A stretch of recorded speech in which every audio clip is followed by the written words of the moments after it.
let's get to SEC spring meetings. We'll play a little bit of Four Downs. Four Downs now is brought to you by City Heating and Air Conditioning, cityheatandair.com. Four Downs. 4 questions. 4 answers. The Dave Hooker Show. Four Downs. A presentation of offthehooksports.com. First down, Brian Kelly says he really wants to play Alabama while Saban is still there. Do you buy that? Wants to play Alabama every season? First down, you buy it or not? I do. And for the context, guys, we're talking about the 3 permanent 6 rotating opponents that's floated if the SEC goes to 9 games. Nick Saban complained about that a month ago about how Alabama would have to play Auburn, Tennessee, and LSU. Brian Kelly comes out yesterday and it's like, I don't care. I'll play Alabama every year. And so I do. I think Brian Kelly knows what he's building at LSU, and he knows that they're about to be the cream of the crop in the West. Remind me, how did LSU do against Alabama last year? I believe they won, didn't they? Yes. And how many years? Yes. And how many years? Don't steal the punchline from me. How many years as LSU had this Brian Kelly guy as their head coach? 1. Yeah. Why in the world wouldn't he want to play Alabama each and every year? I totally buy that. That's first down. And by the way, where does the Alabama quarterback he faced last year rank among greatest quarterbacks Nick Saban ever coached? Fair. Maybe number 1. Yeah, that's fair. So he beat Nick Saban with the best quarterback Nick Saban's ever had. Yeah, and those that don't know the west side of the conference, that is a very strong traditional rivalry. It gets lost sometimes. People that know the Iron Bowl and they know Alabama and Auburn as the Iron Bowl, that's the big deal, and obviously it is. But the LSU, I mean, that's a big rivalry for LSU and Alabama. I can guarantee you LSU fans would want Alabama on the annual schedule. Kirby Smart calls the SEC schedule overrated. That's second down. What is he talking about exactly? Oh, he's talking about the 3-6 format. You know, there's debate of who the team's permanent opponent should be and what's fair. And Kirby Smart is calling this whole debate overrated.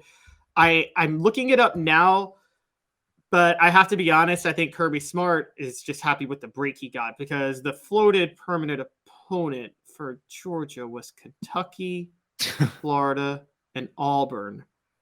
And Kentucky, Florida, and Auburn. Florida still has not cleaned themselves up since 2010. And Auburn, it's outside of spending $100,000 on Cam Newton for an undefeated season in a national championship. I mean, they're so hot and cold, Auburn is. It seems like they're always perpetually like in the 15 to 25 range of the top 25, and maybe get over the hump once every 10 years. So I think I was told it was $180, but what do I know? All right, for a Cam. All right, so Nick Saban against 3 schools. It's third down, rumored to be designated versus Alabama in the 3 permanent opponent format. He's voiced this before.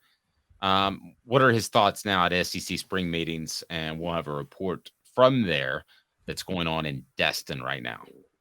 Oh, it's Auburn, LSU, and Tennessee are the 3 and the 6 for Saban, and he's against those permanent opponents. I've heard rumors that after Nick Saban has been screaming to go to 9 games for years, he's reportedly interested in sticking at 8 games now if the SEC won't fix this.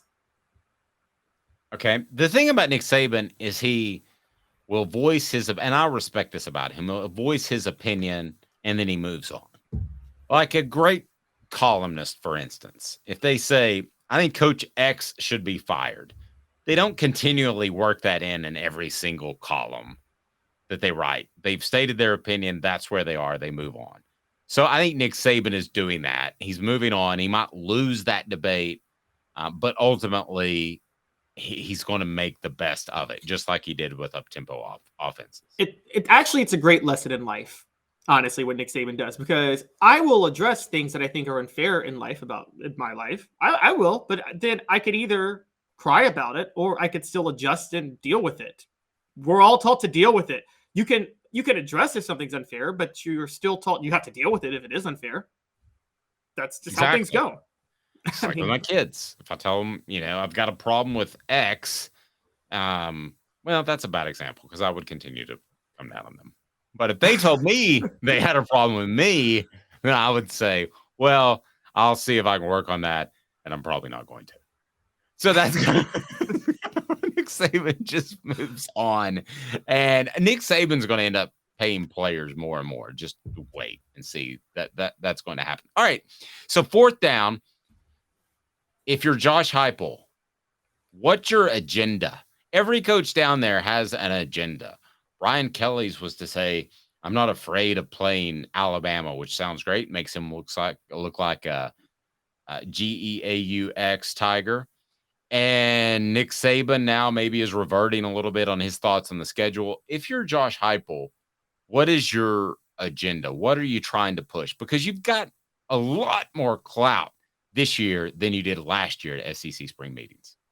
Any agenda you would push as part of 4th down? I'm curious where you go on this. This didn't come up in our 3:15 production meeting, but I wanted to see where you might go with that. I'm going to tell you a secret. That's crazy. All right, what do you got? I think Tennessee is in such a rarely good position with NIL and who their permanent opponent would be, whether or not it's 1-7 or 3-6, that he shouldn't have an agenda. He should just sit back. Just keep his mouth shut. Just keep his mouth shut. I don't think Tennessee, I think there's no way this doesn't benefit Tennessee. If it's 1-7, their permanent opponent is Vanderbilt. If it's 3-6, their permanent opponents are Vanderbilt, South Carolina, and Alabama. Outside of Alabama, that's a heck of a deal. And Tennessee's rolling in NIL money right now, so they're winning on that. Stay quiet, Josh. Don't say a word. Okay, I kind of agree with you, but I kind of don't. And here's why. Because I would take it a step further. I'd push all my chips into the table, and I would say, here's the deal. I think the kids deserve more money. I think it needs to become streamlined to make it easier. I think that prospects, if they need to get paid because of family circumstance, should get paid. I would paint myself as the anti-Dabo Sweeney. I'm so pro NIL that I'm just throwing out hundies, $100 bills left and right. That's what I would do if I were Josh Heupel. Now, all that sounds be like funny. Deion Sanders glamorous. Yes, that's kind of similar. I would shoot for that, and if I fell just short of it, I'm in pretty good shape. The irony is that Tennessee is pushing the NIL boundaries more than anybody. Other coaches are going to scratch their head and look at you like, what is he talking about? That Tennessee's already pushing the boundaries of what you can do there. But yeah, I would come out if I was Josh Heupel, and I would say, it's time for me to be a leader. I want to find ways to get these guys more money and make it streamlined. And that's our goal at Tennessee. And that's why you should play for Tennessee. And Tennessee rhymes with money. And you should like money. And you should like Tennessee. And then I would leave with this. Hey now. And I'm out the door. Drop the mic, Chris Rock style. That's what I would say. Completely like Nick Saban. It is absolutely completely contrived and orchestrated, but that's what I would do. Now, Rocky Top Tom says we're pushing this NIL thing really hard, and it is going to come back and bite us the patoot eventually. Oh, Rocky Top Tom, will you stop being so anti-NIL? Like, Okay. Well, I mean, I don't hate that. It could. We'll see. But right now, the 21st century. Man, right now it looks like that's the platform to be on. I need to get the kids more money. I think these. I would take it this far. I would like to call upon all of my fellow SEC coaches and their respective boosters to find ways to get these young men more money. And what what I do if I'm Heupel, I'd start calling out the coaches. I'd be like, for all you coaches complaining about it, these kids are the reason you get these multi-million-dollar salaries. So maybe stop me. Like, this is the thing. Like, I love when coaches complain about it when, like, theoretically, they're state employees. So they're supposed to be there to educate kids in the public school system, technically. And they make $10 million to do that. And they don't educate them to do a darn thing except block and tackle. Okay. So, I mean, we sit there and say that with coaches. But we can I take it a step further? I would also say, look at what LSU is doing. They're getting some gymnasts like $1.5 million a year. I hope the rest of their football players are being taken care of. Oh, boom. Wow. Throw them under the bus. Yeah. Like a little side shade. She is making like 1 point. Have you heard of that gymnast? I think I have. Lady? Yeah. But we talked about. She's a lot more attractive than any football players we've ever spoken of. We've talked about this, though. Who was it that brought up that LSU's like going all in on like all their programs? Was it Josh Ward that told us that? Or it was John Adams, because he was in Louisiana. I want to address, speaking of all this, before we get out of this topic, that Eli Drinkwitz. Let me add this one part. I do want to get to Drinkwitz. Let me add this one part. As right as Tennessee is doing NIL, okay, LSU is doing it a step better. Okay, from everybody that I've talked to. And part of that, LSU homer. Well, and part of that is because I think they're less concerned, the collectives, about making their own money, and they're more concerned about growing the athlete's exposure. I think when you have one collective that's very strong, you have to be a little bit concerned that they're in it just for their best interest, and they don't want the player to get too big, because then he starts cutting his own deals and he doesn't need an agent/collective. LSU has billboards all over the place with players on it. I don't see that in Knoxville. Caleb, yours Drinkwitz is Drunkwitz? Well, I'm going to defend Eli Drinkwitz because he was taken completely out of context yesterday by a lot of people. And believe me, guys, I wish what he said out of context, what we thought he said, was true, because it gave us fodder for a show. And the more stuff we get like that, the better.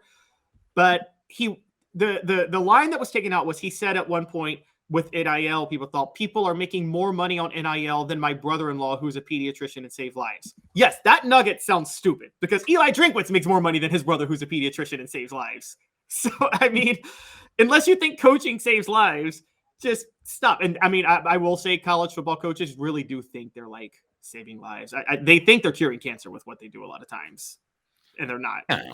But well, listen, bottom line, a doctor deserves more. I mean, goodness gracious, a vet deserves more than an NFL player, I would argue, right, but that's where we are.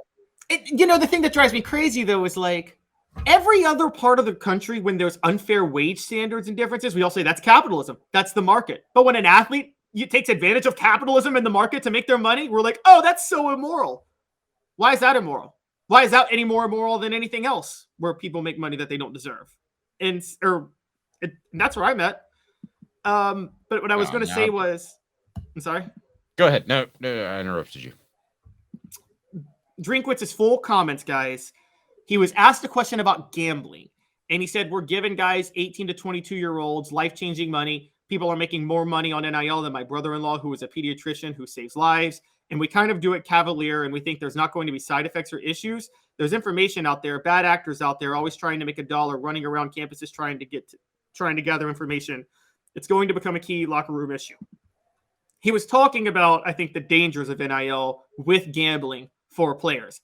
Now, yeah, the pediatrician saves lives. He should have just cut that out. That made no sense. I mean, that's his problem, though, is he never stops talking or talks when he shouldn't. He did the same thing on the Jim Rome show for SEC Media Days. I mean, that's Eli's problem. That's like, saying this guy, that Oscar Pistorius would be faster if he had two legs. I mean, maybe he would, but it's not going to change who he is, and Eli's not going to change who he is. Yeah, exactly. And so I defend Eli with the context of what he was trying to say, but it was just a weird thing to say. That doesn't mean I believe in Eli long term. I'm with you. I'm not so sure he's the smartest coach in the world. And I have actually read I've read a lot of actual accounts of his idiocy. Is that what you've heard? For the 5 Missouri fans that do exist in online, I have a lot of people were wanting the Josh Heupel hire before Tennessee hired him. They wanted Josh Heupel over Eli Drinkwitz. I could just say that. Yeah, I've had. Yeah, I mean, I could think of the guy I bumped into at the gym would have been a better hire than Eli Drinkwitz.